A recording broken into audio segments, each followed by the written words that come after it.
À tous, bonjour mon pays, Kanaki, et bienvenue dans cette émission L'invité du jeudi avec nous donc pour cette émission Roch Wamitan, chef de groupe UC FLNKS et nationaliste au Congrès. Monsieur Wamitan, bonjour. Bonjour. Alors nous sommes ici donc à Paris. Il y a eu, on va dire, cet accord pour la formulation de la question qui sera posée lors du référendum du 4 novembre 2018. Donc, avant de parler des autres sujets que vous avez parlé, donc vous avez évoqué au cours de cette réunion, pour commencer la réunion, vous avez fait une déclaration donc devant le Premier ministre et les autres élus calédoniens. Oui, Nanej, nous avons bien préparé cette déclaration avec notre délégation. Donc une délégation composée d'une dizaine de personnes, donc des élus et des chargés de mission du groupe que je préside au Congrès. Donc nous avons pu, j'ai pu faire cette déclaration au nom de la délégation. Alors c'était pour passer un message politique fort envers l'État. Donc c'était le Premier ministre qui présidait donc c'est 17e comité de signataires avec la ministre de l'Outre-mer et puis le haut-commissaire. Et puis bien sûr les représentants des groupes politiques et les parlementaires. Donc le message politique fort que nous avons souhaité passer est le suivant, c'est-à-dire que nous arrivons à un moment clé de l'histoire de la Nouvelle-Calédonie avec le référendum du 4 novembre 2018 et que ce comité des signataires, en principe, le 17e, en principe, était le dernier. Sauf qu'au contraire, si nous avions encore des éléments de discussion donc à finaliser, auquel cas il y aurait peut-être un dernier avant le référendum. Et ce comité, donc, je l'ai dit, c'est un comité qui arrive à un moment clé dans l'histoire de la Nouvelle-Calédonie, puisque nous arrivons à une étape, nous allons franchir une étape importante dans ce long processus de décolonisation et d'émancipation de la Nouvelle-Calédonie qui remonte aux différents accords, depuis les différents accords de 1983, Naville-les-Roches, de 1988, Matignon-Dino et de 1998, l'accord de Nouméa. Et ce comité de signataires donc devait finaliser toutes les questions et les points qui restaient en discussion pour préparer au mieux l'organisation de ce référendum que nous avons qualifié nous d'acte d'autodétermination par rapport au langage au principe des Nations Unies. Alors ce que j'ai dit, c'est que nous sommes dans cette continuité là. Et cette continuité-là, j'ai, depuis non seulement une trentaine d'années, mais il faut remonter même à la fin du régime de l'indigène, puisque c'est à ce moment-là que les Kanaks ont été autorisés par la puissance coloniale, la France, donc d'acquérir la citoyenneté, et ensuite la nationalité, et de participer aux différentes élections. Et ce référendum qui arrive trouve sa source là, à ce moment-là, à ce niveau-là, puisque après la guerre, donc il y a eu un certain nombre d'événements politiques, non seulement en France et en Europe, mais aussi aux États-Unis, à New York, aux Nations Unies, puisqu'à ce moment-là, donc des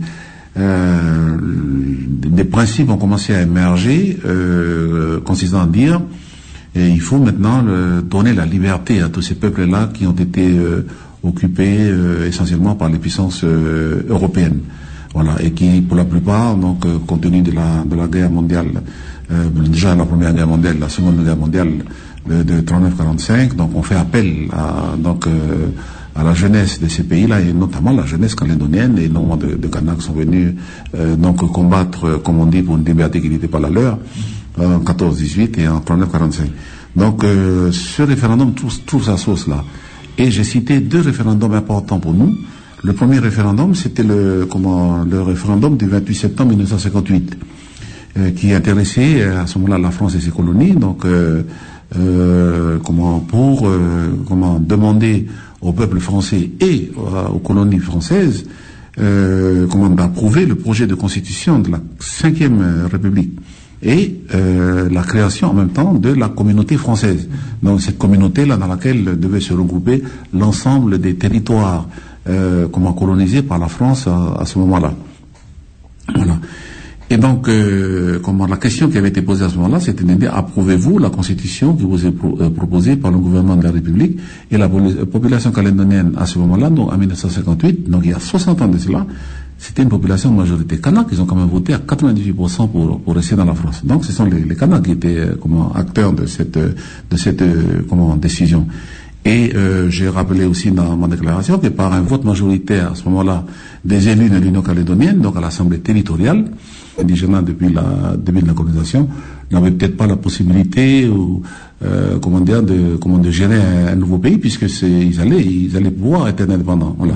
Donc ça veut dire quoi? Ça veut dire que j'ai rappelé ça, c'est pour dire que nous les Kanaks, finalement, c'est nous qui avons fait que la Nouvelle-Calédonie soit territoire français.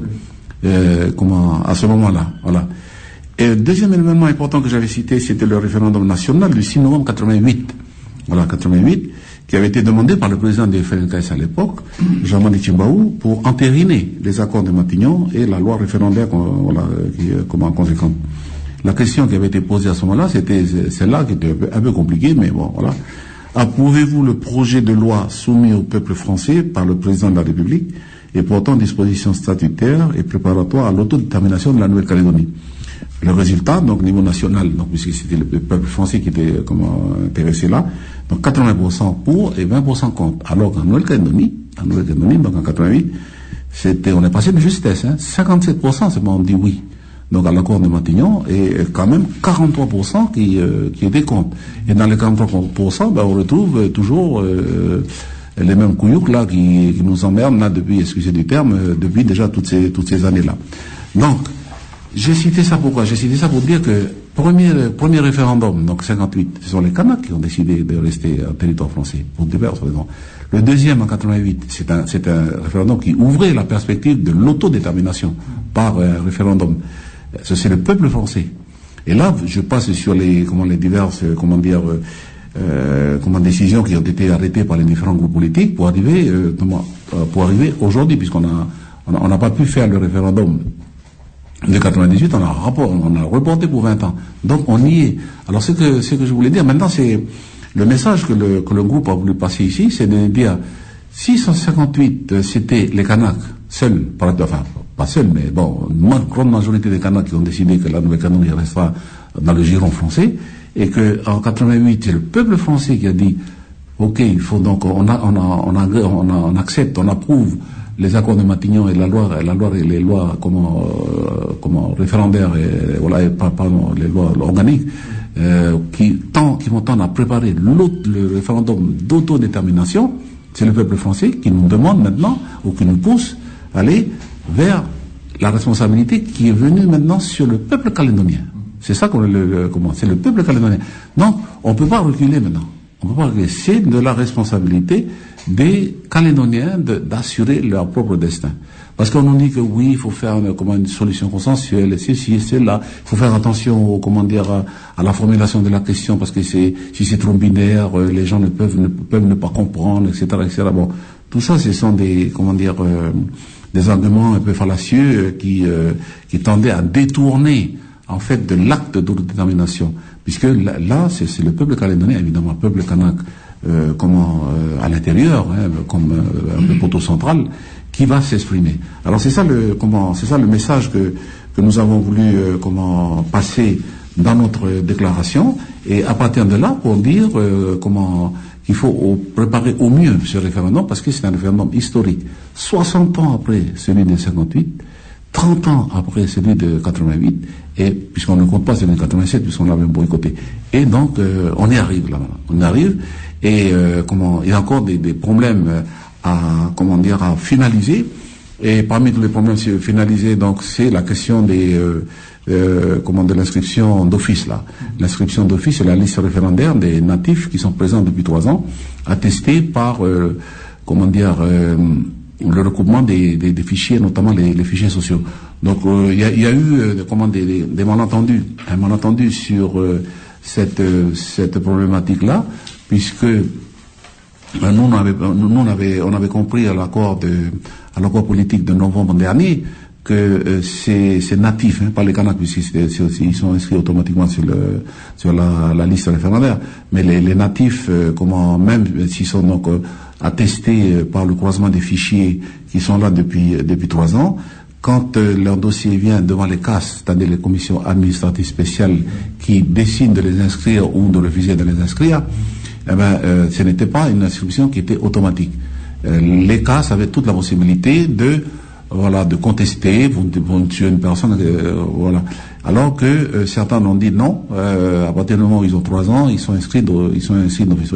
Et donc ça va poser un problème important au niveau des commissions administratives spéciales qui va siéger là dans quelques temps pour établir la liste des votants, pour le référendum.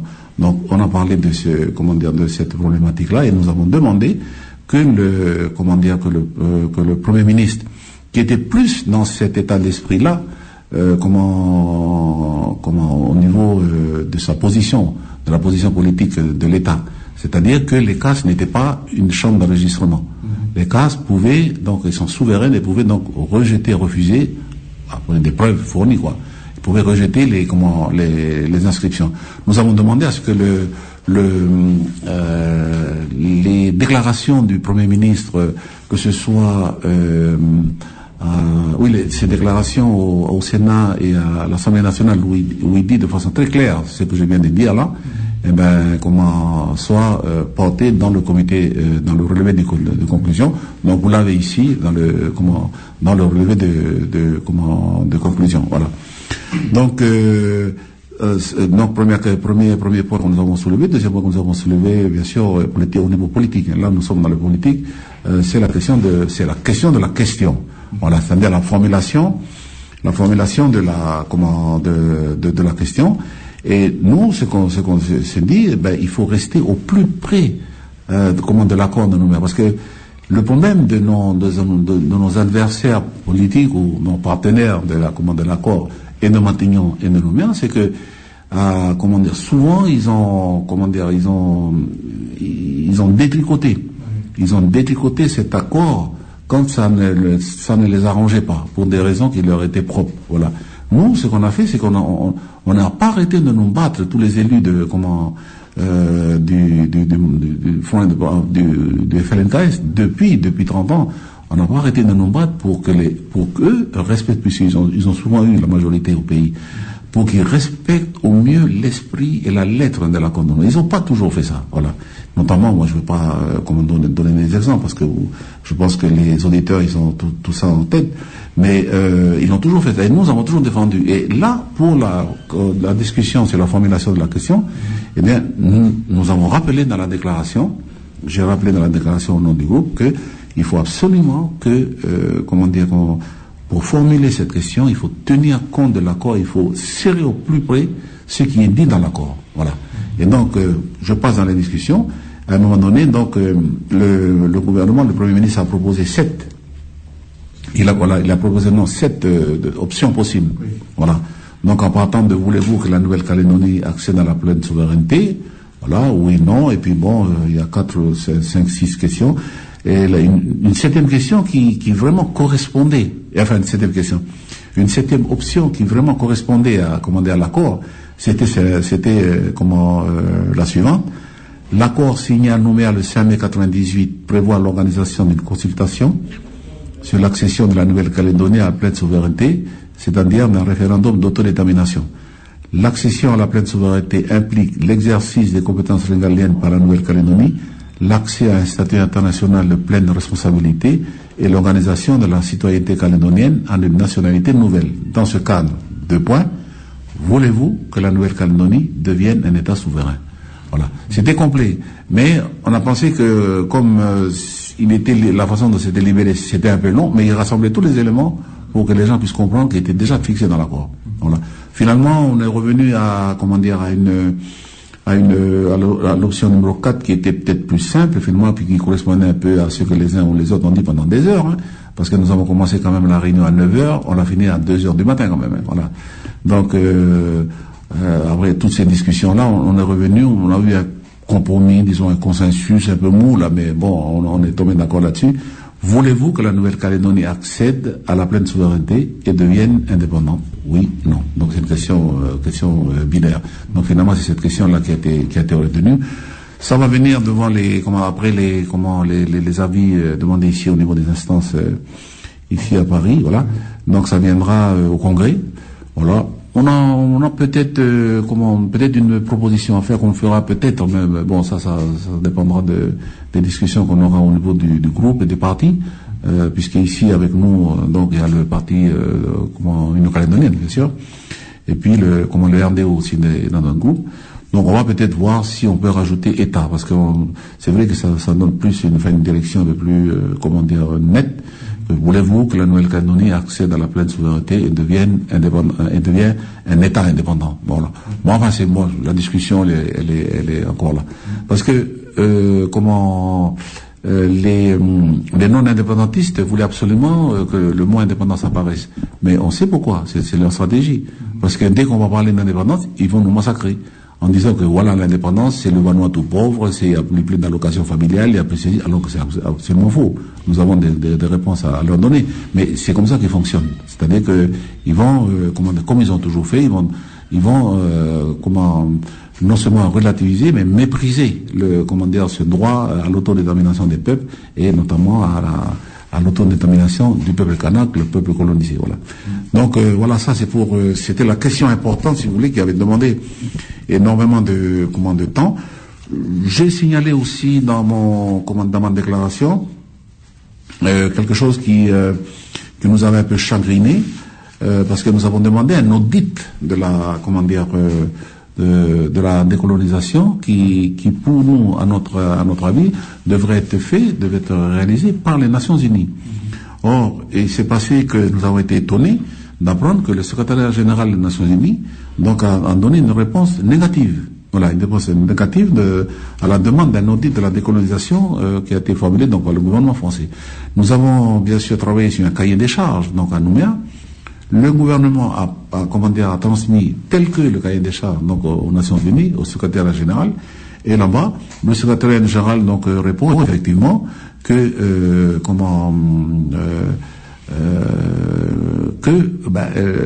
il n'a pas de mandat en fait, qu'il n'a pas de mandat pour ce type de thunes, et il n'était pas en mesure de donner une réponse favorable à notre demande. Mais je ne sais pas comment que le gouvernement français a adressé la demande, parce que la façon dont que le secrétariat général a répondu, ça dépend beaucoup de la question. Donc on ne sait pas nous, c'était quoi la question qu'ils ont posée. Parce que la façon dont le secrétariat des Nations Unies a répondu, que le secrétariat des Nations Unies, qui n'est pas mandaté pour ce type d'études, n'est pas en mesure de donner une réponse favorable à votre demande, ça veut dire que c'est une réponse qui est sèche. Mais comme on ne sait pas la question qui a été posée au moment où ils ont fait parvenir le cahier des charges là-bas, on peut se demander, c'était une question fermée là. Comment la réponse elle était là, parce que le mandat, le secrétariat général des Nations Unies aurait très bien pu demander un mandat de l'Assemblée générale, ou confier ou demander au secrétariat du comité des 24 pour le faire. Bon, enfin bref, ça c'est les grenouillages qui se passent là au niveau de l'ONU, mais on n'y est pas. Donc évidemment qu'on a un peu de mal à savoir exactement ce qui s'est passé, mais nous tenons à cet audit de la décolonisation, voilà, pour savoir depuis la réinscription en 1986, si dans le processus dans lequel nous sommes, donc depuis 1986, après 88, les accords 98, nous amène à une décolonisation ou à une recolonisation du pays par la France. C'était ça le but. Alors j'imagine bien sûr que l'État français n'était pas trop chaud aussi pour le faire. Ils nous ont proposé une autre option, c'était qu'ils puissent saisir directement le comité des 24, c'est-à-dire le comité de décolonisation, pour que le comité de décolonisation fasse réalise cet audit. Donc on a eu une discussion aussi sur ce point-là. Donc voilà à peu près, si vous voulez, les points importants de la déclaration que j'ai faite au nom du groupe UCF LNK nationaliste ici, c'est-à-dire que nous avons voulu passer des messages forts, voilà, donc avec les différents référendums. Ce référendum-là, il se place donc dans une longue histoire. Moi, je ne suis pas remonté à la colonisation, hein, mais je suis remonté au moment où nous avions le pouvoir de, par le vote, de pouvoir sortir de ce système colonial-là. Voilà. Donc c'était après le régime de l'indigénat, donc après 1946, donc au moment où les Nations Unies inscrit les pays, les territoires à décoloniser sur sa liste. Et d'ailleurs, pour la parfaite information des auditeurs, la Nouvelle-Calédonie, il ne faut pas l'oublier, elle était déjà sur la liste. Alors, au sortir de la guerre, les États-Unis avaient placé la Nouvelle-Calédonie, Wallis et Futuna et la Polynésie française sur la liste. Et c'est De Gaulle qui l'a fait enlever, en prétextant le fait que, de toute façon, c'est prévu par sa constitution, la constitution française, que si les territoires souhaitent sortir, ils peuvent sortir. Voilà. Arrivé, voilà, nous, 70 ans après, on y est toujours, quoi. Voilà. Donc, il nous a quand même bluffé avec tout ça. Donc, nous, ce qu'on dit, c'est que c'est une étape. Si on n'arrive pas à passer là, on fait tout pour que ce référendum, soit incontestable et incontesté. Et puis, il ne faut pas avoir peur, parce que c'est aux Calédoniens maintenant de prendre la responsabilité.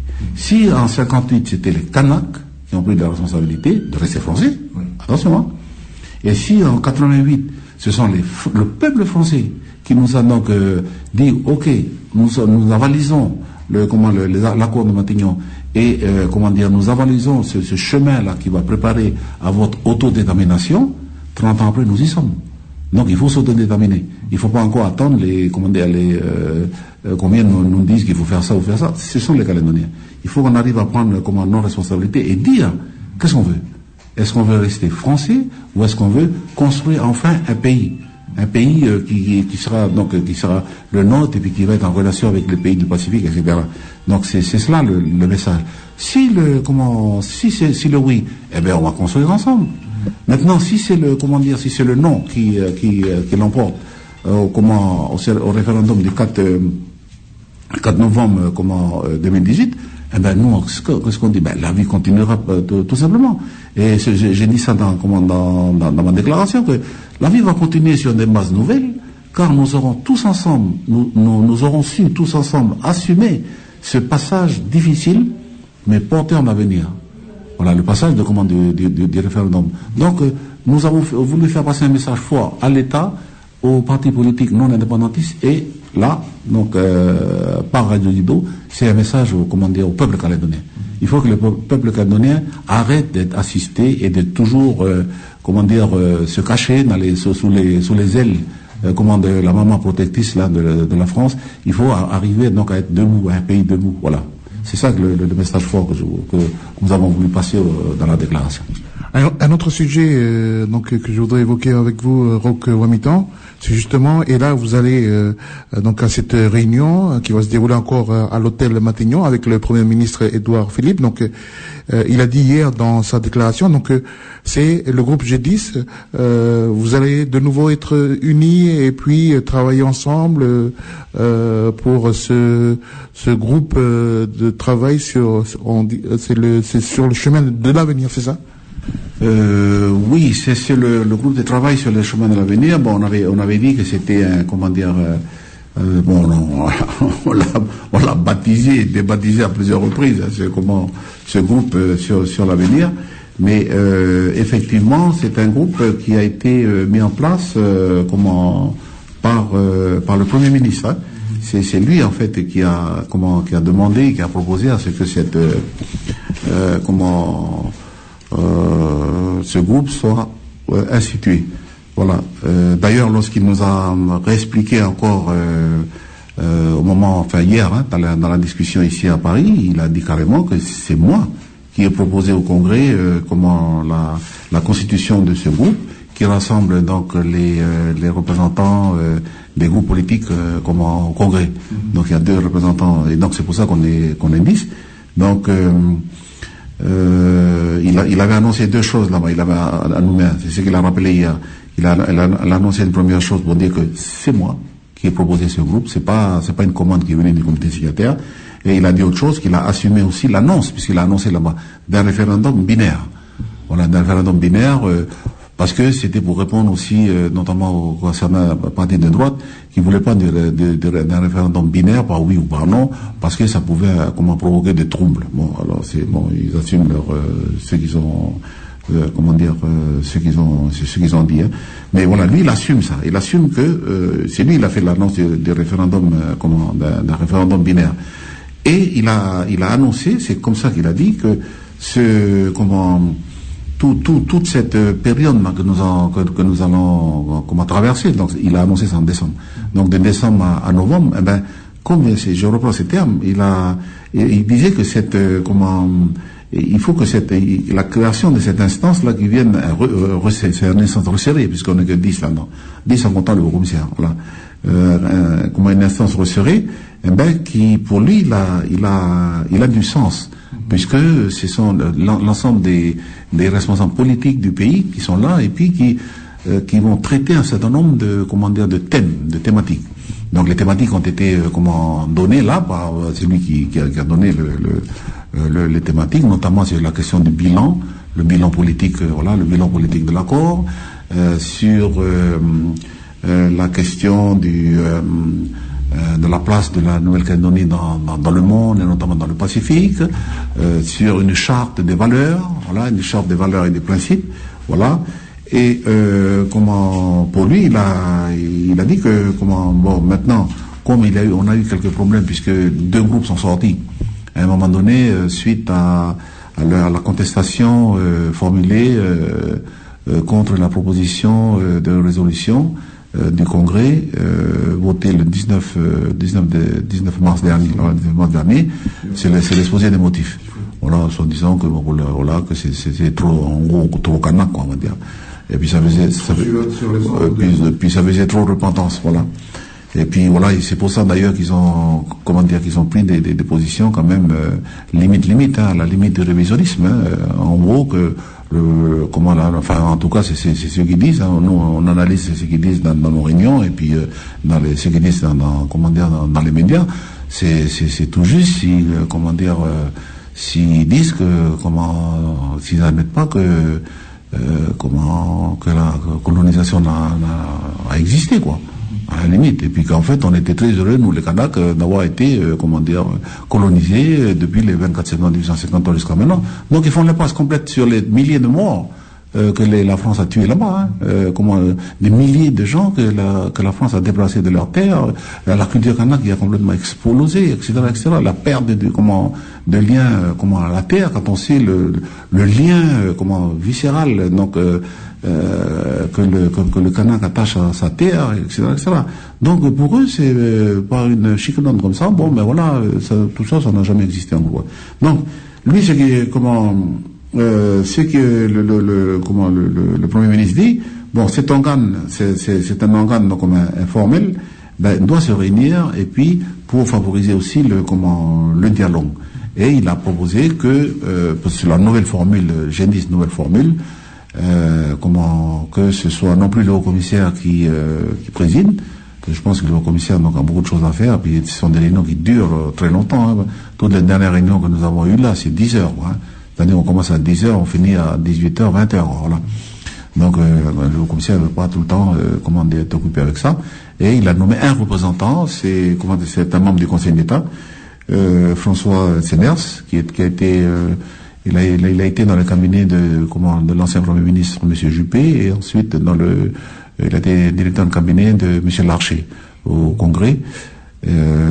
Donc il a été nommé comme représentant personnel du Premier ministre pour présider le Gendis, une nouvelle formule, et que ce serait le Premier ministre qui établira l'ordre du jour des prochaines réunions. Et c'est pour cela qu'il nous a reconvoqué encore aujourd'hui là, voilà, à 16h, donc dans une heure on va dire. Pour discuter. Enfin, ça sera la réunion officielle avec M. François Senners, la réunion officielle de la mise en place du Gendis, nouvelle formule. Et puis là, on va poursuivre le travail, notamment sur la charte des valeurs, quelles sont les valeurs, les principes que les Calédoniens partagent ensemble. Voilà, c'est un peu ça. Qui sera donc nous avons fait déjà un premier jet, qui sera soumis donc à la consultation populaire. Voilà, donc la population calédonienne, l'opinion aura toute l'attitude pour réagir par rapport à ce premier jet, et puis après le G10 décidera que faire de la prise en compte de tout ce qui remontera. Donc après la consultation populaire, et nous avons suggéré aussi le fait qu'à un moment donné, pour établir le final, le document final, qu'il y ait un examen par le Congrès de la Nouvelle-Calédonie, étant entendu que nous ne souhaitons pas au niveau du G10 que le document qui a été signé vendredi dernier par les participants, c'était pas le G10 qui a participé, c'est le G7, voilà, que son document ne soit pas dénaturé. Donc ça augure encore plusieurs dizaines d'heures de discussion. Alors donc bien sûr, il y a d'autres sujets que vous avez évoqués, notamment la matinée de ce mardi, donc des sujets sur le transfert de la DRAF, sur le transfert de l'article 27, mais également la sécurité. Donc c'est des sujets que vous avez abordés la matinée, mais ça a été assez rapide. Oui, non, ça a été très rapide parce que les gros sujets politiques, ça a été le débat autour de l'audit de décolonisation de l'ONU, sur la question de l'établissement des listes, la procédure d'établissement des listes électorales, et notamment quels sont les principes ou les instructions données aux CAS, c'est-à-dire aux commissions administratives spéciales qui sont souveraines, pour voir comment établir au mieux la liste des électeurs, donc pour les inscrire, ceux qui ne sont pas inscrits, ou pour les refuser l'inscription. Voilà. Donc ça c'était un dossier important. L'ONU, celui-là, et puis c'était la question. Et en fait, c'est la question qui a pris plus de temps, puisque nous avons commencé l'examen de la question aux alentours de 18h, et puis on a terminé à 2h30 du matin, voilà. Donc c'était ça. Mais sinon, le reste, c'est le bilan des groupes de travail, voilà. Donc là, comme vous avez dit, transfert de la DRAF, le transfert de l'article 27 aussi. Voilà, mais comme il n'y a pas de consensus pour le transfert de l'article 27, donc voilà encore un autre point où nos vis-à-vis là. Donc ils remettent quelque part en cause les accords de Nouméa, parce que les accords de Nouméa, donc on fait, au niveau de l'esprit, c'était qu'il fallait donc réunir c'est vrai, une adhésion la plus large possible pour le transfert de l'article 27, mais ça voulait pas dire que c'était optionnel. C'était pas optionnel, parce que sinon ça n'a pas de sens l'accord de Nouméa. L'accord de Nouméa, c'est quoi? C'est le transfert des compétences donc à chaque mandat, voilà, 99, 2004, 2009 et puis 2014, voilà. Et une fois qu'on arrive là, il reste plus que les compétences régaliennes sur lesquelles vont porter le référendum d'autodétermination. Et là maintenant on se retrouve avec des compétences résiduelles là qui sont un peu SDF, là ils savent pas où ils vont aller où là, voilà. Donc ce sont les transferts de l'article 27. Mais c'est la faute à qui ça? Voilà, c'est son vis-à-vis là, parce qu'ils ont refusé de le faire. Donc il y a il y a le GTPS aussi, donc voilà, c'est sur le nickel, et puis il y a le bilan de l'accord de Nouméa. Donc il y a un marché qui a été attribué donc au cabinet conseil, un cabinet conseil de Nouméa, qui avait fait d'ailleurs le bilan précédent, c'était le bilan de 2012. Donc ce travail sera finalisé donc normalement en juin, puisque c'était la commande au mois de juin prochain, et puis donc normalement ça devrait passer par le G10 et ensuite être publié sur les sites internet et tout ça, parce qu'il y a cette question-là dans le cadre de la préparation du référendum. Il y a toutes ces mesures là, toute une masse d'informations qui nous ont été données, mais bon, je pense qu'on n'a pas trop le temps de rentrer dedans, mais il y a une campagne de communication qui sera organisée, il y a tout le cycle de préparation de la consultation, avec la mise en place de la commission de contrôle, donc qui s'est chargée de veiller à la régularité et la sincérité du scrutin. On en parlait de tous les décrets d'application, et puis concernant notamment pour les bureaux de vote décentralisés, pour les procurations, etc., etc. Mais je pense on pourra revenir, oui, sur ces, c'est plus longuement sur ces, sur ces points-là qui ont été abordés, en cours de ce comité de signataires.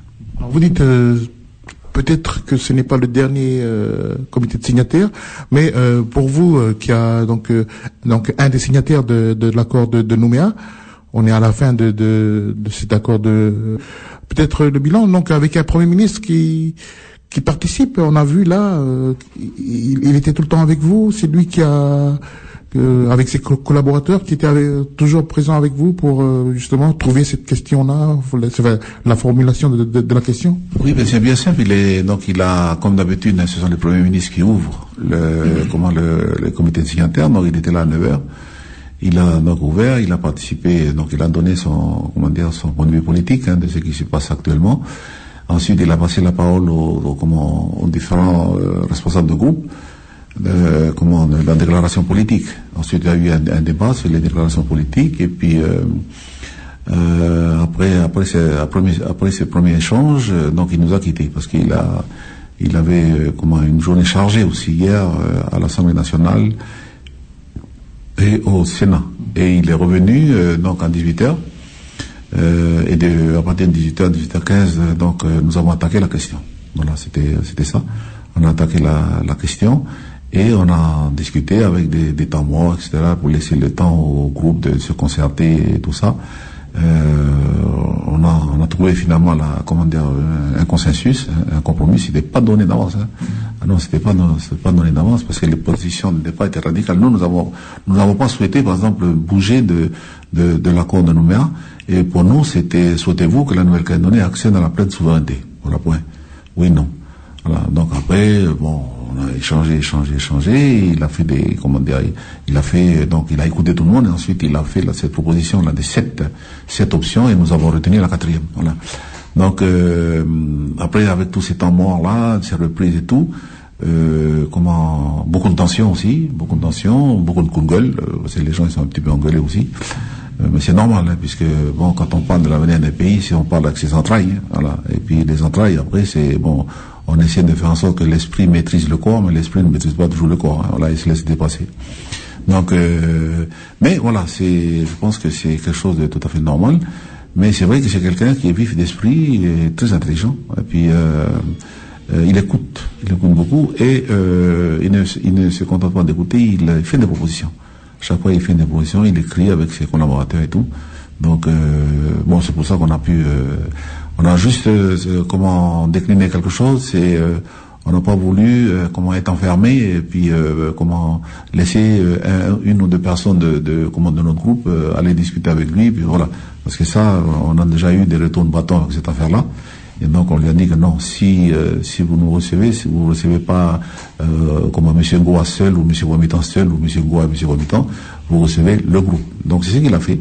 Donc on est tous montés. Alors il y en a quelqu'un qui a dit, mais on dirait que c'est le comité directeur de l'UCI, si vous devez, oui. Voilà. Mais on l'a fait. On a fait parce qu'il faut rester groupé maintenant. Parce que pour nous, pour réussir ce premier référendum, parce qu'il y en aura 2 autres derrière, mais pour réussir ce premier référendum, moi je pense qu'au niveau du FLNKS, tous les partis politiques indépendantistes et nationalistes doivent se serrer les coudes. Voilà, se serrer les coudes et ne pas laisser d'interstice entre les uns et les autres, parce que sinon c'est là où le venin s'insère, et c'est le diable qui rentre après. Le diabolos, ça veut dire c'est séparer les uns et les autres. Donc c'est le message aussi qu'on voulait passer. Nous avons parlé aussi de la jeunesse, c'est bien un peu lié à la question de la sécurité, mais on a oublié de parler d'évoquer ce point-là. Moi j'ai dit carrément, de façon nette, il y avait les 2 généraux qui étaient là, que dire que 2016 on a parlé de sécurité, 2017 on a parlé de sécurité, 2018 on a parlé de sécurité en termes de forces supplémentaires et de gendarmes. Alors ils ont déjà mis en place une trentaine, une quarantaine, et ils ont encore demandé là. La maire de Nouméa a demandé, Mme Bakassa a demandé encore, on a dit non, mais c'est bon, là, il faut s'arrêter quand même. Il faut peut-être voir comment on traite le problème autrement.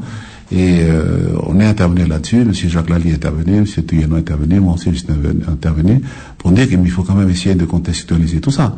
C'est-à-dire que vous allez jamais pouvoir mettre un gendarme derrière les 280 000 personnes qui habitent en Nouvelle-Calédonie, c'est juste pas possible ça. Donc ça veut dire si vous dites que c'est la délinquance donc juvénile, donc c'est essentiellement kanak, il faut traiter le problème, mais kanak. Voilà, il faut pas venir avec des solutions qui viennent d'ici formatées et qui ne correspondent absolument pas au niveau culturel, donc et social, donc à la situation du pays. C'est tout juste pas possible. Vous allez vous planter, vous allez dans le mur avec ça. Et ça c'est un message qu'on a essayé de passer. Et j'ai réussi à faire mettre dans le comité, dans le relevé de conclusion, les initiatives aussi qui sont prises par les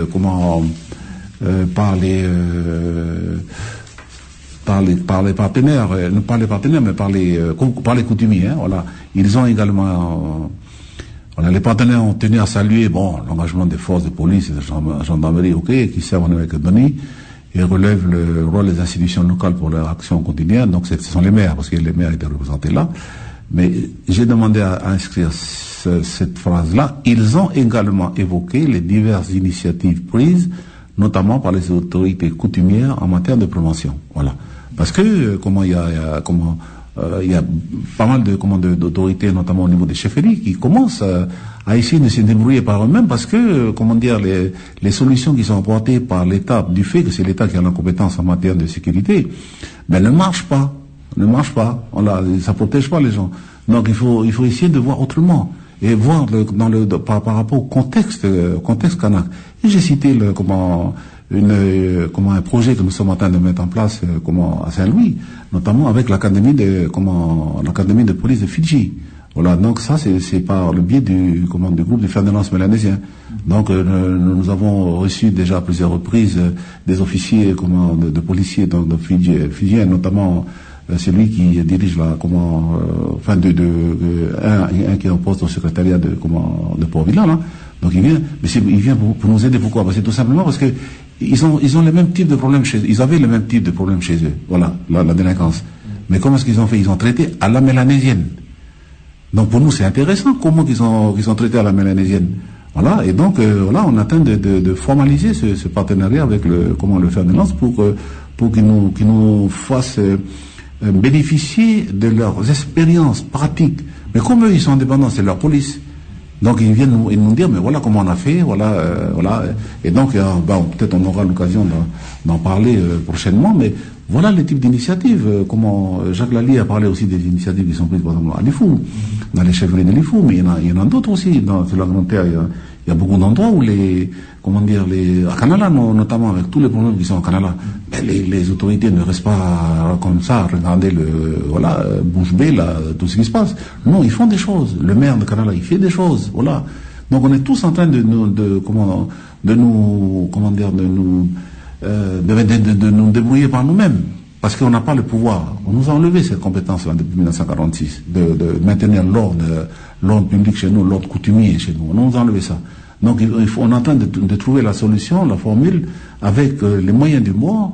Et voilà, heureusement qu'il y a des personnes qui nous ont conseillé de nous tourner vers le groupe du Ferdinand mélanésien. Regardez comment ça se passe à l'extérieur. Et l'extérieur, c'est qui? C'est nous, quoi. Nous sommes des Mélanésiens, nous, non? Voilà. Donc on a été voir chez les Mélanésiens, là, à côté, donc c'est Fidji, comment ils font. Et puis on leur a demandé, venez essayer de nous aider. Et ils sont en train de nous aider. Voilà. Merci beaucoup, M. Roch Wamiton. Je rappelle, vous êtes notre invité de l'émission L'invité du jeudi. Donc, vous êtes chef de groupe UC FLNKS et nationaliste au Congrès. Merci beaucoup. Et je dois vous laisser parce que vous avez une réunion le jeudi dans 20 minutes à l'hôtel Matignon. Merci.